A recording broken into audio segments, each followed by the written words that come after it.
ఆదాము దేవుని పోలికలో దేవుని సారూప్యంలో సృజించబడ్డాడు.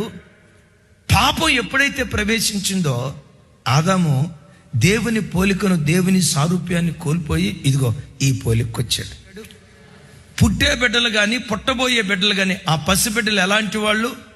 ఒక మాటలో చెప్పాలంటే పసిబిడ్డలు దేవుడు ఎలాంటి వాడో పసిబిడ్డలు కూడా అలాంటి వాళ్ళు. అందుకనే ఎప్పుడు పెద్దలు ఒక మాట అంటారు కదా, పసిపిల్లలు దేవునితో సమానం. నిజమే. ఒక తల్లి ముఖం అందమైన ముఖం, అంత అందమైన రూపం మీద యాసిడ్ పూస్తే నీ స్వభావం మంచిదే, కానీ నీలో పనిచేసే పాపం ఉందే ఒక వ్యక్తిని వికృతమైన వాడిగా మార్చింది. ఇంకా మీకు అర్థం కావటానికి చెప్తాను అమ్మా.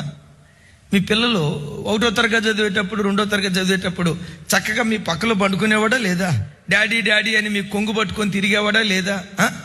ఆయన అడిగితే మీ హీరో ఎవరై అంటే మా మమ్మీ డాడీయే అంటారు.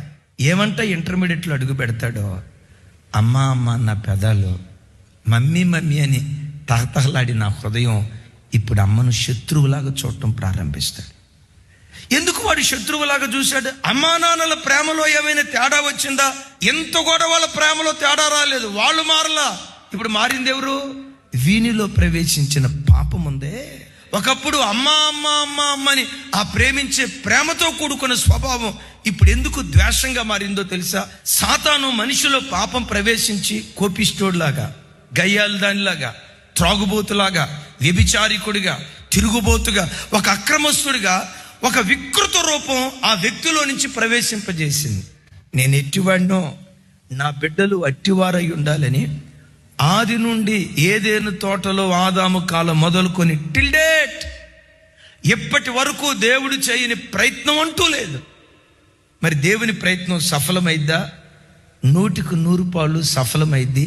సఫలం అవ్వాలంటే నంబర్ 1 మొట్టమొదట నువ్వు అవకాశం ఇవ్వాలి. వద్దు ప్రభా, నా స్వభావం మార్చుకోవాలి, నా గర్వాన్ని బట్టి అమ్మ ఏడుస్తుంది, నా చెడు వ్యసనాలను బట్టి భార్య అల్లాడిపోతుంది, అసలు వీళ్ళని నేర్పించడం కాదయ్యా, నా కొరకు ప్రాణం పెట్టిన నిన్నేర్పిస్తూ ఉన్నా. వాటన్నిటికి మించి నన్ను పరలోక రాజ్య వారసునిగా చేయటానికి భూలోకానికి దిగొచ్చి సొగసైన స్వరూపమైన లేనివానిగా నాకు నీ సొగసునివ్వటానికి, నీ సారూప్యాన్ని ఇవ్వటానికి శిలువ మ్రాను మీద సర్వాన్ని కోల్పోయినా నిన్ను నేను ఏడ్పిస్తున్నా. వద్దు ప్రభా, నన్ను మార్చవా? మొదట దేవునికి నువ్వు అవకాశం ఇస్తే బండరాతిని కూడా అద్భుతమైన కళాఖండంగా మార్చుటకు దేవుడు శక్తి కలిగిన వాడు.